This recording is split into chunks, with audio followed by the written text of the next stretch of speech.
स्वागत करते हैं आईएएस पीसीएस वॉरियर्स में। और करंट अफेयर्स टेस्ट सीरीज हम स्टार्ट कर रहे हैं, जिसमें कि आपको बजट एरिया में जो दे रखे हैं 15 सेट का मतलब हो गया एक सेट में 50 क्वेश्चन है, उसको हम लोग डील करेंगे पर डे करके। जैसे जैसे समय मिलेगा आपको डालता जाऊंगा। टेस्ट 1 है, इसका कट ऑफ हम 30 रखे हैं। इसमें कोई कैटेगरी है, कैटेगरी मायने नहीं रखता है। आप 30 आपका बेंचमार्क होगा, लेकिन नंबर अगर कम भी आते हैं तो आपको लगातार प्रैक्टिस करना है और अपने ऊपर काम करना है। प्रतियोगिता आपको आज फील होगा कि प्रतियोगिता दर्पण का क्या क्या इंपॉर्टेंस है। एडिटेरिया भी बीपीएससी को उस पैटर्न पे पकड़ रहा है। और देखिएगा कि मैक्सिमम हमने अगर प्रतियोगिता दर्पण का 2 मंथ का करा चुका है। नीचे आपको पिन कमेंट में टेलीग्राम ग्रुप का लिंक भी दे रहा हूँ, जहाँ पर आपके इस टेस्ट का पीडीएफ मिल जाएगा। और प्रतियोगिता दर्पण का आपको एक वीडियो पिन करूँगा, देखिएगा मैक्सिमम सवाल वहीं से आपको यहाँ पर देखने को मिलेंगे।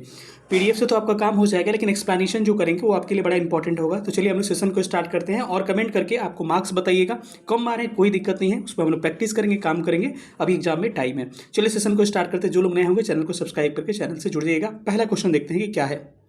तो पहला क्वेश्चन स्क्रीन पे दिख रहा होगा, जिसमें कह रहा है कि हाल ही में यूरोपीय संघ की यूरोपीय परिषद के नए अध्यक्ष के रूप में किसको चुना गया है। तो कई लोग क्या करेंगे, डायरेक्ट ऑप्शन देखेंगे और उर्सुला वॉन डर लेयन को मार देंगे तुरंत। वो यूरोपीय यूनियन, यूरोपीय परिषद संघ की वो चेयरमैन है। और हाल ही में पुर्तगाल के 118वें जो प्रधानमंत्री थे उनको क्या बनाया गया है, अभी एंटोनियो कोस्टा इनका नाम है। ठीक है, एंटोनियो कोस्टा इनका नाम है। यूरोपीय परिषद का, यूरोपीय काउंसिल का इनको चेयरमैन बनाया गया। तो इसका करेक्ट आंसर हो जाएगा option A is right answer. अगले प्रश्न पर आते हैं। अगला प्रश्न आपको दिख रहा होगा, नीचे आपको दिख रहा होगा, लिखा हुआ है इसमें, क्वेश्चन में लिखा हुआ है आपका कि हाल ही में अचानक आई बाढ़ के कारण खबरों में रहा न्योमा चुशुल क्षेत्र किस राज्य केंद्र शासित प्रदेश में स्थित है। तो जहाँ भी परिघटनाएं ऐसे होती है जो नेशनल स्तर पे चर्चा में रहती है, उसको याद रखना पड़ेगा। तो ये लद्दाख में बाढ़ आई थी, जो कि जगह है एक न्योमा चुशुल, वो लगातार बाढ़ से प्रभावित रहा था, जिसके कारण ये चर्चा में रहा था। तो ऑप्शन हो जाएगा सी, इस करेक्ट आंसर हो जाएगा। अगला प्रश्न आपको दिख रहा है, बिम्स्टेक से संबंधित क्वेश्चन है। कह रहे कि चौथी बिम्स्टेक सुरक्षा प्रमुखों की बैठक के संबंध में निम्नलिखित में से कौन सा कथन सही है। इसमें आपको करेक्ट कथन कह रहा है, आप इसका जवाब देने की कोशिश करिएगा। आपको क्या करना है कि मैं फास्ट वीडियो लेके चल रहा हूं ताकि आपका वीडियो फास्ट हो जाए। आपको वीडियो को पॉज कर देना है, पॉज करके आपका सारा ऑप्शन पढ़ के आपको टिक करना है। ठीक है, मैं तरीका बता रहा हूँ। पहला स्टेटमेंट है, यह म्यांमार के नेपिडो में आयोजित किया गया है। बिल्कुल ये करेक्ट आंसर है कि इसको म्यांमार के नेपिडो में आयोजित किया गया। तो ऑप्शन ए करेक्ट है, मतलब कि स्टेटमेंट 1 करेक्ट है। दूसरा है कि भारत का प्रतिनिधित्व रक्षा सचिव गिरधर अरमानी ने किया है। ये स्टेटमेंट गलत है। इसका राष्ट्रीय सुरक्षा सलाहकार जो अजीत डोभाल है, इसके क्या किए हैं, प्रतिनिधित्व किए हैं। तो ऑप्शन इसका क्या हो जाएगा, ए राइट हो जाएगा। केवल एक स्टेटमेंट क्या है आपका सही है, बाकी स्टेटमेंट गलत है। तो ए इसका सही उत्तर हो जाएगा। चलिए अगला प्रश्न पढ़ते हैं। अगला प्रश्न कह रहा है कि 27 जुलाई से 9 अगस्त के बीच आयोजित अभ्यास खान क्वेस्ट, एक खान क्वेस्ट एक अभ्यास हुआ, इसके संबंध में कौन सा कथन है, कथन को विचार करना है। इसमें राइट करेक्ट स्टेटमेंट पूछ रहा है कि करेक्ट स्टेटमेंट इसमें से कौन सा होगा। तो कह रहा है कि ये भारत और मंगोलिया के बीच में द्विपक्षीय सैन्य अभ्यास है। ये भारत और मंगोलिया इसमें तो है, लेकिन द्विपक्षीय नहीं है, बहुपक्षीय अभ्यास है। मतलब इसमें बहुत सारे देश भाग लेते हैं। यह मंगोलिया की राजधानी उलान बटोर में आयोजित किया गया है। तो आपको स्टेटमेंट नंबर आपका 2 करेक्ट है, लेकिन आपको स्टेटमेंट नंबर 1 क्या है, इनकरेक्ट है। तो ऑप्शन इसका बी करेक्ट हो जाएगा।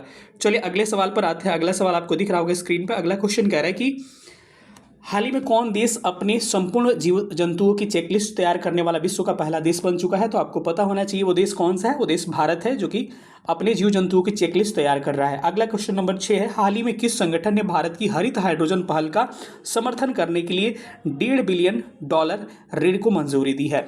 तो किसके द्वारा दिया गया है, ये आपको वर्ल्ड बैंक के द्वारा दिया गया है, विश्व बैंक इसका करेक्ट आंसर हो जाएगा, जिसके चेयरमैन अजय बंगा है। तो ए इज राइट आंसर। चलिए अगला 7 नंबर क्वेश्चन आपको दिख रहा होगा। 7 नंबर क्वेश्चन कह रहा है कि मलेशिया की सबसे ऊंची चोटी माउंट किनाबालू पर विजय पाने वाली पहली भारतीय महिला कौन बनी है। बताइए इसका करेक्ट आंसर क्या होगा। करेक्ट आंसर ऑप्शन सी होगा, Lakshmi Jha is correct answer. और Lakshmi Jha very very important question, Bihar current में भी ये पूछा जा सकता है। ये किस्सा यहाँ का, इनका संबंध किससे है, एक तो बिहार राज्य से है और बिहार राज्य के सहरसा से है। ये कहाँ से, सहरसा से, इसको ध्यान रखिएगा, बहुत इंपॉर्टेंट क्वेश्चन हो सकता है। अब अगला क्वेश्चन आपको स्क्रीन पे दिख रहा होगा कि संयुक्त राष्ट्र की विकास एजेंसी का नाम दे रखा है। इसमें संयुक्त राष्ट्र एजेंसी ने हाल ही में वार्षिक विश्व ड्रग रिपोर्ट जारी की है। तो इसके संयुक्त राष्ट्र यूनाइटेड नेशन की किस एजेंसी ने ये ड्रग रिपोर्ट जारी की है, आपसे ये पूछा है। तो इसका करेक्ट आंसर हो जाएगा, correct answer option number C हो जाएगा, यूएनओडीसी। अब आपसे पूछा जा सकता है यूएनओडीसी का फुल फॉर्म क्या होता है। तो United nation office on drugs and crime क्या होता है? United nation office of drugs and crime, इसका क्या होता है? फुल फॉर्म होता है। इसको भी ध्यान रखिएगा।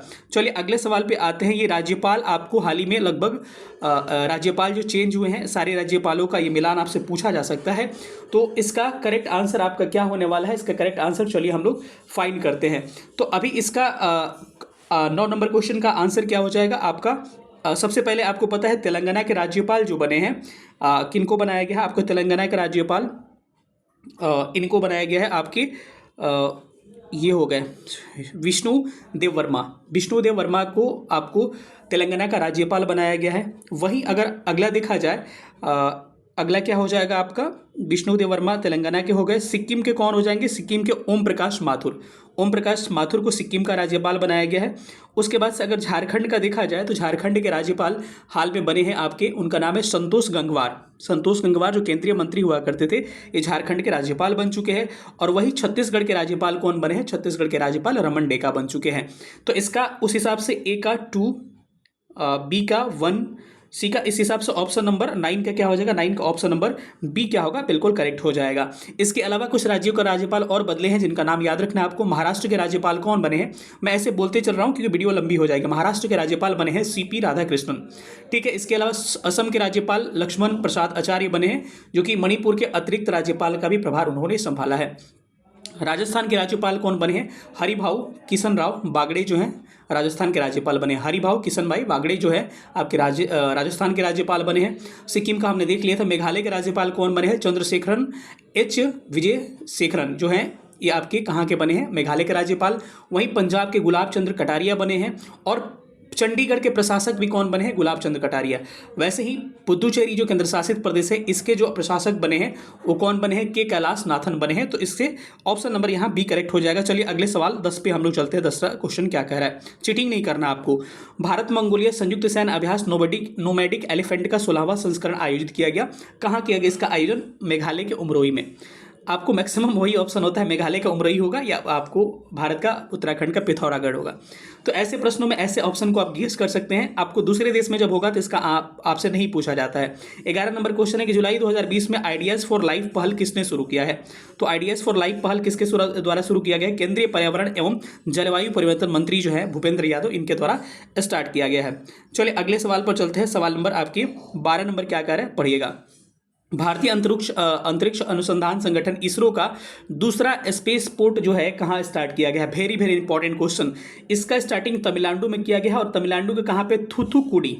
थूथुकुडी में आपको ये डिस्ट्रिक्ट है, ध्यान रखिएगा। ये भी ऑप्शन आपको मिल सकता है। तो क्या हो जाएगा? इसका ऑप्शन सी करेक्ट होगा। हाल ही में किस सरकारी एजेंसी ने संपूर्णता अभियान शुरू किया? Very very important question. और हमने प्रतियोगिता दर्पण में इसको कराया था। नीति आयोग के द्वारा आपकी संपूर्णता अभियान की शुरुआत की गई है। अगले क्वेश्चन पर चलते हैं। अगला प्रश्न आपको स्क्रीन पर दिख रहा होगा। कह रहा है कि हाल ही में समाचार पत्रों में रहा जंक डीएनए का क्या है?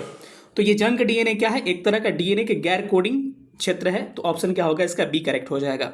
हाल ही में प्लास्टिक रिसाइकलिंग और स्थिरता पर वैश्विक सम्मेलन जिसका नाम है GCPRS का उद्घाटन कहाँ किया गया है? तो इसका उद्घाटन किया गया है आपको नई दिल्ली में। तो ऑप्शन क्या हो जाएगा? 15 का सी करेक्ट आंसर हो जाएगा। अगले सवाल पर चलते हैं। 16 नंबर क्वेश्चन कह रहा है कि इसका स्टेटमेंट वाइज क्वेश्चन है, थोड़ा सा इसको हम लोग बढ़ा लेते हैं। स्टेटमेंट वाले क्वेश्चन में क्या कह रहा है आपको कि नेपाल में नई सरकार का गठन की गई है। गठन के बाद में इसमें कौन सा स्टेटमेंट करेक्ट है? तो 16 नंबर क्वेश्चन का हम लोग देखते हैं कि इसका करेक्ट आंसर क्या होगा। KP शर्मा ओली को दूसरी बार प्रधानमंत्री नियुक्त किया गया। नहीं, ये कौन सी बार बने हैं? 4th टाइम बने हैं। तो स्टेटमेंट नंबर 1 क्या होगा? इनकरेक्ट हो जाएगा। मुझे एक ही स्टेटमेंट मानी कि पता था, ठीक है। तो पहला मैंने गलत कर दिया, तो पहला में गलत हो गया, तीसरा में गलत हो गया, इसमें भी गलत हो गया। तो बस एक ऑप्शन बचा, यही सही होना चाहिए था। लेकिन चलिए हम लोग देख लेते हैं। नई सरकार नेपाल की कम्युनिस्ट पार्टी एकीकृत मार्क्सवादी लेनिनवादी कहते हैं इसको कहा जाता है CPNUML, ठीक है। और नेपाली कांग्रेस NC का गठबंधन है। ये इन दोनों का गठबंधन है। नई सरकार का गठन प्रतिनिधित्व सभा में पुष्प कमल दहल प्रचंड जो थे पहले प्रधानमंत्री, वो विश्वास मत हार गए थे, जिसके कारण उनको चुना गया। तो ऑप्शन क्या होगा? इसका बी इज राइट आंसर। चलिए अगले प्रश्न पर चलते हैं। अगला क्वेश्चन क्या कर रहा है? पढ़िएगा। कह रहा है कि इकोनॉमिक्स इंटेलिजेंस यूनिट द्वारा 2023 के लिए दुनिया का रहने के लिए सबसे अच्छी शहर किस शहर को घोषित किया गया है? तो ये क्या हो जाएगा? ऑप्शन नंबर बी, वियना जो है, इसको बार बार ऑस्ट्रिया की राजधानी वियना, यही बार बार रहता है। जुलाई 2024 तक भारतीय सेना और मंगोलियाई सेना के बीच में नोमैडिक एलिफेंट संयुक्त सैन्य अभ्यास का संस्करण आयोजित किया जाएगा। जो पीछे का क्वेश्चन देखेंगे अटेम्प्ट वाला, तो आप बना सकते हो उलान बटोर वाला, क्या हो जाएगा 16वां संस्करण था ये, 16 सी इस करेक्ट आंसर। तो 18 का क्या हो जाएगा सी करेक्ट आंसर हो जाएगा। अगले प्रश्न पर आता है। अगला प्रश्न कह रहा है कि किस देश ने दुनिया का पहला होलोग्राफी 3D तकनीक युक्त बैंक नोट लॉन्च किया है? तो इसका आपको हो जाएगा कौन सा है, जापान के द्वारा पहला होलोग्राफी 3D तकनीक युक्त वाला बैंक नोट लॉन्च किया है, तो कौन है, जापान हो जाएगा। कहाँ पर दुनिया की सबसे पुरानी गुफा की खोज की गई है? तो आपकी दुनिया की पुरानी सबसे गुफा कहाँ खोजी गई? इंडोनेशिया के सुलावेसी द्वीप पर। तो ऑप्शन क्या हो जाएगा इसका सी करेक्ट हो जाएगा। अगला प्रश्न आपको दिख रहा होगा। अगला प्रश्न कह रहा है कि ये भी मैंने करवाया था, किस देश ने हाल ही में उन्नत पृथ्वी अवलोकन उपग्रह एलॉस 4 को लॉन्च किया है? तो किसके द्वारा? इसके जापान के द्वारा लॉन्च किया। ऑप्शन इसका डी करेक्ट होगा। अगले प्रश्न पर आते हैं। यूनेस्को के द्वारा हाल ही में कौन सी पहल शुरू की गई है? तो यूनेस्को के द्वारा एक पहल शुरू की गई, उस पहल का नाम क्या है आपका? ऑप्शन ए करेक्ट हो जाएगा, going together for youth creativity and well being इसका आंसर हो जाएगा। नाटो के अगले महासचिव के रूप में कौन नियुक्त होंगे? तो ये वेरी वेरी इंपॉर्टेंट क्वेश्चन है, क्योंकि आप लोग इसमें मिस्टेक कर सकते हैं। नाटो के जो सचिव थे वो चेंज हो चुके हैं। अभी नीदरलैंड के जो प्रधानमंत्री थे जिनका नाम था मार्क रूटे, अब क्या बन चुके हैं आपके ये महासचिव नाटो के बन चुके हैं। ऑलरेडी हमने इसको पीडी में करवा रखा है, तो जिन्होंने पीडी नहीं देखा होगा बार बार वहां से देख लीजिएगा। नाटो का टोटल 32 मेंबर है। 31 मेंबर कौन बना था? फिनलैंड, और 32 बना था आपके स्वीडन। नाटो का हेडक्वार्टर बेल्जियम के ब्रुसेल्स में है, आपके ब्रुसेल्स में है, और इसकी स्थापना 1949 में की गई थी। इसका फुल फॉर्म क्या होता है? नॉर्थ अटलांटिक ट्रीटी ऑर्गेनाइजेशन इसका क्या होता है? फुल फॉर्म होता है। चलिए अगला प्रश्न पर चलते हैं। अगला प्रश्न है आपको, एशिया की सबसे बड़ी हेलीकॉप्टर निर्माण सुविधा का उद्घाटन कहाँ किया गया है? तो ये कहाँ किया गया है आपको? तुमकुरू कर्नाटक में। तो 24 का क्या हो जाएगा? 24 का बी करेक्ट हो जाएगा कि तुमकुरू कर्नाटक में एशिया का सबसे बड़ा हेलीकॉप्टर निर्माण का सुविधा का उद्घाटन किया गया है। 25 नंबर, अंतर्राष्ट्रीय सौर गठबंधन जिसको क्या कहते हैं हम लोग? इंटरनेशनल सोलर अलायंसेस ISA के वर्तमान महासचिव महानिदेशक कौन है? इनका नाम है अजय कुमार माथुर, जो भारत से संबंध रखते हैं। ISA के क्या है आपके महासचिव बने हैं। और ISA में कर्क रेखा, ट्रॉपिक ऑफ कैंसर और ट्रॉपिक ऑफ कैप्रिकॉर्न, यानी कि कर्क रेखा और मकर रेखा के बीच के देश को शामिल किया जाता है मुख्यतः। और अभी जो है ना, इसकी स्थापना कब की गई थी? 30 नवंबर 2015 को। इसका हेडक्वार्टर कहाँ है? गुरुग्राम के आपके गुरुग्राम में इसका, हरियाणा के गुरुग्राम में इसका हेडक्वार्टर है। अगला प्रश्न है, विश्व की पहली मिस AI कौन बनी है? Very very important question. जैसे कि प्रतियोगिता होता है ना कि कौन सुंदर लड़की है, वैसे ही आर्टिफिशियल इंटेलिजेंस से आपको आर्टिफिशियल इंटेलिजेंस आधारित मशीन की तरह आपकी क्या बनाया गया? लड़कियां बनाई गई हैं। उसमें सबसे सुंदर का अवार्ड मिला है केंजा लेली के। और केंजा लेली है कहाँ के? भी ध्यान रखिएगा, इनका संबंध मोरक्को देश से है। कहाँ के? मोरक्को, जो अफ्रीकन कंट्री है वहाँ से इनका संबंध है। तो 26 का आंसर क्या हो जाएगा? 26 का आंसर ए करेक्ट होगा। अगले प्रश्न पर चलते हैं। अगला प्रश्न कह रहा है कि आपको कि हाल ही में समाचार पत्रों में देखा गया एंटारेस क्या है? तो एंटारेस का संबंध किससे है? ये क्या है? लाल अतिदानव तारा है। ठीक है, तो आपने रेड स्टार का नाम सुना होगा, अतिदानव तारा। ऑप्शन सी हो जाएगा। एक तरह का तारा है ये। 15 जुलाई 2024 को चौथी बार नेपाल के प्रधानमंत्री के रूप में किसने शपथ लिया? हमने बताया था पहले भी, उससे आप सही कर सकते हैं। क्या हो जाएगा? KP शर्मा ओली क्या हो जाएगा? ऑप्शन इसका बी क्या हो जाएगा? करेक्ट हो जाएगा। अगले प्रश्न पर आते हैं। अगला प्रश्न आपको दिख रहा होगा स्क्रीन पे। अगला क्वेश्चन कह रहा है कि हाल ही में जुलाई 2024 में किस देश में समलैंगिकता को अपराध घोषित करने वाला मसौदा कानून प्राप्त किया है? आपको पता होगा गर्भपात अपराध वाला क्वेश्चन आपको फ्रांस वाला ऑलरेडी BPSC पूछा है, तो हो सकता है ऐसे प्रश्न आपको एग्जाम में देखने को मिल सकते हैं। बुर्किना फासो क्या हो जाएगा? इसका करेक्ट आंसर हो जाएगा। पूर्व अमेरिकी राष्ट्रपति डोनाल्ड ट्रंप ने से जुड़ी हालिया गोलीबारी कहाँ घटना हुई है? ये अमेरिका के पेंसिल्वेनिया जो सिटी है वहाँ पे चुनाव प्रचार में इनको क्या किया? इनको गोली लगा था, तो ये बचे थे कान के पास से, इनके कान पे ब्लड वगैरह निकल रहा था। ये काफ़ी चर्चा में रहा था और ये मैंने इसको कराया है। ठीक है, हाल ही में कौन सा देश पशुधन उत्सर्जन कार्बन कर लगाने वाला दुनिया का पहला देश बन जाएगा? आपको पता है कि पशुधन से, पशु से जो गोबर निकलते हैं उससे भी कार्बन मीथेन निकलता है, इसीलिए उस पर भी टैक्स लगेगा। और ये पहला टैक्स लगाने वाला देश कौन बन चुका है? डेनमार्क बन चुका है। तो 31 का सी क्या हो जाएगा? करेक्ट आंसर होगा। दुनिया का सबसे बड़ा अंतर्राष्ट्रीय समुद्री सैन्य अभ्यास रिम ऑफ द पैसिफिक, जिसको रिमपैक कहा जाता है, इसका आयोजन कहाँ किया गया? ये पूछा है, तो इसका आयोजन अमेरिका में किया गया है। क्या हो जाएगा? ऑप्शन नंबर डी क्या हो जाएगा? करेक्ट आंसर हो जाएगा। हाल ही में नीदरलैंड के नए प्रधानमंत्री, अब मैंने बोला कि मार्क रूटो क्या बन चुके हैं? आपके नाटो के महासचिव बन चुके हैं। तो अभी नीदरलैंड के नए प्रधानमंत्री नियुक्त हुए, उनका नाम क्या है? आपका डिक सॉफ इनका नाम है। ऑप्शन क्या हो जाएगा? डी इसका करेक्ट आंसर हो जाएगा। Option number D is right answer. चलिए अगले क्वेश्चन पर चलते हैं। हाल ही में इसरो ने रियूजेबल लैंडिंग व्हीकल आरवीएल जिसको कहते हैं लेक्स 2 के लैंडिंग परीक्षण को सफलतापूर्वक लॉन्च किया है। इस आरवीएल को नाम क्या रखा गया है? आरवीएल क्या होता है? रियूजेबल लॉन्च व्हीकल क्या होता है? जैसे कि जब आप क्या करते हैं, लॉन्चिंग पैड के माध्यम से किसी सैटेलाइट को छोड़ते हैं तो ऊपर जाने के बाद उपग्रह जब स्थापित हो जाता है सैटेलाइट, तो नीचे जिससे छोड़ा जाता है वो खत्म हो जाता है बर्बाद एक बार के बाद से। लेकिन रियूजेबल इसरो के द्वारा स्टार्ट किया गया है, मतलब कि ये जाएगा फिर लौट के आएगा, फिर हम इसका प्रयोग कर सकते हैं। जैसे आप नहीं सुनते हैं कि इसका लॉन्चिंग व्हीकल क्या था, तो लॉन्चिंग व्हीकल मतलब एक गाड़ी हो गया जिसमें से सैटेलाइट रख के हम ऊपर लेके जाते हैं, जैसे रॉकेट जैसा होता है। तो इसका नाम क्या रखा गया है, इसको समझना जरूरी था। पुष्पक इसका नाम रखा गया है। किस राज्य सरकार ने मुख्यमंत्री माझी लड़की बहन योजना शुरुआत किया है? तो इसको शुरुआत किया है आपके 35 का बी हो जाएगा, महाराष्ट्र के द्वारा इसको स्टार्ट किया गया है। अगले प्रश्न पर आते हैं। अगला प्रश्न कह रहा है कि भारत ने कितने साल बाद आईसीसी विश्व कप का खिताब जीता है? कि आपको पता होगा भारत में हाल ही में वेस्टइंडीज और अमेरिका में हुए T20 वर्ल्ड कप को जीता है और 13 साल बाद जीता है। किसको हरा के? दक्षिण अफ्रीका को हरा के इसने जीता था। और इससे पहले वर्ल्ड कप भारत ने 50-50 2011 में श्रीलंका को हरा के जीता था। अगला प्रश्न है कि जुलाई 2024 में नई दिल्ली में ग्लोबल इंडिया एआई समिट का उद्घाटन किसके द्वारा किया गया? तो एक तो प्रश्न पूछा जा सकता है कि ग्लोबल इंडिया एआई समिट कहाँ हुई है, तो आपको दिल्ली में ध्यान रखना है। और किसके द्वारा इसका उद्घाटन किया गया? अश्विनी वैष्णव जो है इनके द्वारा इसका उद्घाटन किया गया है। अगले प्रश्न पर आते हैं। अगला प्रश्न कह रहा है आपको कि भारत ने 46वीं यूनेस्को विश्व धरोहर समिति की बैठक कहाँ आयोजित किया गया है? Very very important question. नई दिल्ली के आपको भारत मंडपम में इसकी स्थापना किया गया है, शुरुआत किया गया है। और ये 17 बीपीएससी में प्रश्न आपको देखने को मिल सकता है। जब मैं पीडी करा रहा था तो उस समय बोला था। कौन तीसरी बार झारखंड के 13वें मुख्यमंत्री बने हैं? जेल से रिहा होने के बाद से हेमंत सोरेन जो है तीसरी बार सीएम बन चुके हैं। कहाँ के? आपके झारखंड के। ठीक है, अगले प्रश्न पर आते हैं। महाराष्ट्र के किस जिले में तोपखाने संग्रहालय का उद्घाटन किया गया है? तो ये कहाँ पर स्टार्ट किया गया है? महाराष्ट्र के आपके नासिक में स्टार्ट किया गया तोपखाना संग्रहालय, एक जहाँ पर तोपखाना का क्या किया जाएगा? संग्रह करके रखा जाएगा, म्यूजियम एक तरह का। एसबीआई के नए अध्यक्ष के रूप में ये भी मैं प्रश्न कराया हूँ, कौन बने हैं अभी? तो कौन बने हैं? श्रीनिवासुलु शेट्टी बने, एसबीआई का क्या चेयरमैन बने। किस टेनिस खिलाड़ी को विश्व बैंक ऑफ बड़ौदा का ब्रांड एम्बेसडर नियुक्त किया गया है? वेरी वेरी इंपॉर्टेंट प्रश्न ये भी है आपको। इनका नाम है आपका ऑप्शन सी सुमित नांगल को। सुमित नांगल को क्या नियुक्त किया गया है? बैंक ऑफ बड़ौदा का आपका ब्रांड एम्बेसडर नियुक्त किया गया है। तो क्या हो जाएगा? ऑप्शन 32 का क्या हो जाएगा? सी करेक्ट आंसर हो जाएगा। 32 का नहीं, मतलब 42 का ऑप्शन क्या होगा? 42 का ऑप्शन सी क्या हो जाएगा? आपका करेक्ट आंसर हो जाएगा। चलिए अगले प्रश्न पर चलते हैं। तो इसका सी सुमित नांगल करेक्ट कर लीजिएगा। अगले प्रश्न पर चलते हैं कि दुनिया की सबसे ऊंची डॉक्टर भीमराव अंबेडकर की मूर्ति का अनावरण कहाँ किया गया? प्रतिमा का। तो ये कहाँ पर किया गया है? आपके विजयवाड़ा में किया गया। तो ऑप्शन क्या होगा? आपका सी करेक्ट आंसर हो जाएगा। चलिए अगले सवाल पे चलते हैं। किसकी जीवनी स्वर स्वामिनी आशा हाल ही में मुंबई में विमोचन किया गया इसका? तो किसकी जीवनी है?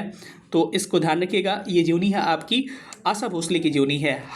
भारत के पहले एआई विश्वविद्यालय के कुलपति किसे नियुक्त किया गया है? तो इसका 45 का आंसर हो जाएगा। साइमन मार्क को भारत के पहले एआई विश्वविद्यालय का कुलपति चांसलर नियुक्त किया गया है। चलिए अगले सवाल पर चलते हैं। 46 नंबर प्रश्न कह रहा है कि पेंशन विभाग ने हाल ही में सरकारी सेवानिवृत्ति लोगों के लिए एक ऑनलाइन पोर्टल लॉन्च किया है। उस पोर्टल का नाम क्या रखा गया है? उस पोर्टल का नाम रखा गया भविष्य पोर्टल। ठीक है, इंपॉर्टेंट प्रश्न है, ध्यान रखिएगा। प्लास्टिक रिसाइकलिंग और स्थिरता पर वैश्विक सम्मेलन SCPRS कहाँ आयोजित किया गया है? तो इसका आयोजन कहाँ किया गया? नई दिल्ली में आयोजित किया गया। तो ऑप्शन सी करेक्ट होगा। मर्सर की cost of living cities ranking 2024 के अनुसार भारत का सबसे महंगा शहर कौन बना है? तो 48 का हो जाएगा ऑप्शन नंबर डी। मुंबई को भारत का सबसे महंगा शहर, वही विश्व का सबसे महंगा शहर वियना को बनाया गया है, ऑस्ट्रिया की राजधानी को। चलिए अगले प्रश्न पर आते हैं कि किस राज्य में न्यूयॉर्क के टाइम्स स्क्वायर के तर्ज पर टी स्क्वायर बनाने की घोषणा की गई है? न्यूयॉर्क टाइम्स जो है वहां पर आपके स्क्वायर एक है, उसी के जैसा यहाँ पर एक स्क्वायर बनाने की घोषणा कहाँ पर की गई है? तेलंगाना में की गई। ऑप्शन बी करेक्ट हो जाएगा। नवीनतम सतत विकास लक्ष्य SDG भारत सूचकांक 2023-24 के अनुसार भारत का समग्र SDG रैंकिंग क्या है? सस्टेनेबल डेवलपमेंट इसका फुल फॉर्म होता है। और इसमें भारत की टोटल स्कोर जो है कितना है? 71 स्कोर है। और इसमें सबसे टॉप जो राज्य हैं टॉप जो राज्य है इनका नाम क्या है? केरल और उत्तराखंड इसमें टॉप पे हैं। और सबसे लो रैंकिंग जो है किसकी है? बिहार की है। और बिहार को मात्र 57 इसमें अंक मिले हुए। तो नीचे से बिहार है, सबसे लास्ट में ऐसे प्रश्न पूछे जा सकते हैं। जो लोग नए होंगे चैनल को सब्सक्राइब करके नीचे टेलीग्राम ग्रुप ज्वाइन कर लीजिएगा। और प्रतियोगिता दर्पण का लिंक दे रहा हूँ, उससे आप देख सकते हैं, करंट अफेयर्स अपना अच्छा कर सकते हैं। और सबको कमेंट में बताना है, भले आपके 10 नंबर 15 नंबर 20 नंबर जितने आ रहे हैं हम आपके सुधार करेंगे। जो इशू होगा सब पे हम लोग काम करेंगे। मिलेंगे अगले सेशन में, तब तक अपना ख्याल रखिएगा। सेशन देखने के लिए बहुत बहुत धन्यवाद। Thank you so much. जय हिंद।